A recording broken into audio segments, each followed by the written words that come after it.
এখানে নক করছিল। ওনারা কি অভিভাবক? হ্যাঁ, ওনারা অভিভাবক। খুবই কান্না জড়িত কণ্ঠে সে তার স্কুলের অভিভাবক যারা রয়েছেন দুজন বসা তাদের সঙ্গে কথা বলছেন। ম্যাডাম কখনো বলেছি আরেকজন অভিভাবক আসছে।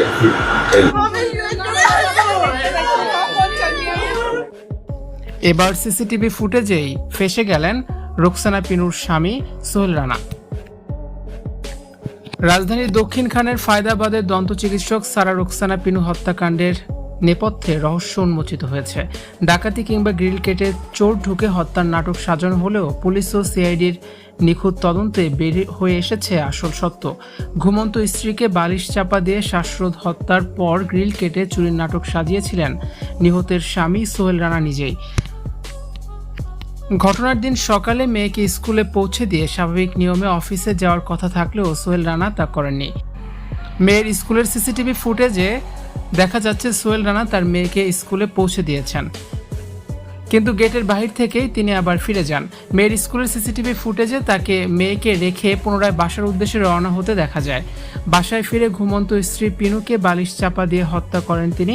হত্যাকাণ্ড বাস্তবায়নের পর পরিস্থিতি স্বাভাবিক দেখাতে নিজেই জানালার গ্রিল কেটে চুরির ঘটনা সাজান এবং সেখান থেকে বেরিয়ে নিজের কর্মস্থলে ফিরে যান। জানালার যে গ্রিলটি কাটা হয়েছিল তার ভেতরের অংশের জুতার স্পষ্ট ছাপ পাওয়া যায়, কিন্তু আশ্চর্যের বিষয় হলো জানালার বাইরে কোনো মানুষের চলাচলের বা জুতার ছাপ ছিল না।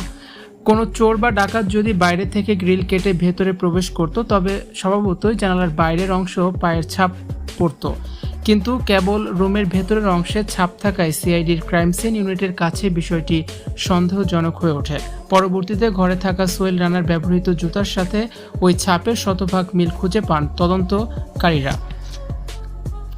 প্রাথমিক জিজ্ঞাসাবাদে নিজের সময়ের অসঙ্গতি ও জুতার পাওয়া প্রমাণের মুখে থতমত খেয়ে যান আসামি।